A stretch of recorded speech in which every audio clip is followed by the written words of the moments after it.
The silence of Oakhaven.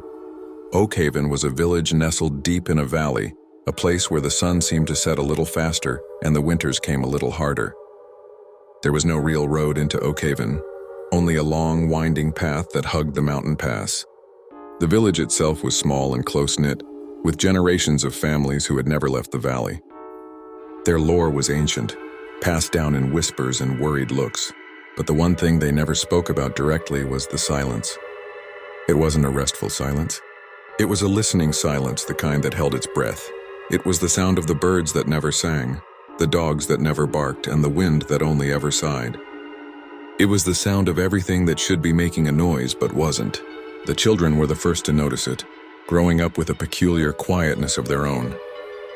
They played their games without a sound, their laughter a strange, silent mouthing of joy. The village leader, Old Man Hemlock, was the only one who seemed unbothered by the silence. He'd sit on his porch whittling a piece of wood, and if you were to ask him about it, he'd only say, "Best not to disturb them." No one knew who them was, but no one dared to ask. One day, a young woman named Alara returned to Oakhaven. She had left as a child, and the village of her memory was one of bustling life. The one she came back to was a ghost. She asked her grandmother about the silence, but her grandmother only held a finger to her lips and shushed her with wide, fearful eyes. That night, Alara's sleep was disturbed by a noise. It was a soft, rhythmic drumming coming from outside, like a slow, deliberate beating of a drum. It was a lonely, hollow sound, but after years of silence, it was deafening. She crept to the window and peered out. In the moonlit haze, she saw a figure standing in the center of the village square. It was tall and gaunt, with long, spindly limbs. It held 2 sticks, which it used to beat on a large, skin-covered drum.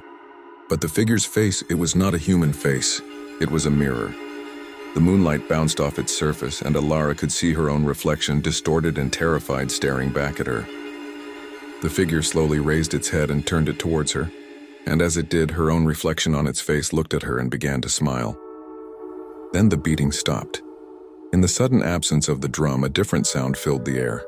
A low, raspy whispering. A multitude of voices all speaking at once like 1,000 dry leaves skittering across the ground. Alara knew instantly what the whispers were saying. They were her own thoughts, her own fears, her own questions, all being repeated back to her. She slammed the window shut and locked it, her heart pounding. She ran to her grandmother, shaking her awake. "Grandma, I saw something. In the square, there was a figure." Her grandmother's face was a mask of cold fury. "Didn't I tell you not to make a sound?" she hissed, her voice a low, terrifying whisper. Suddenly, a loud, clear sound cut through the silence. It was a single, perfect laugh coming from outside the house. It was her own laugh. The laugh that she had held in so long.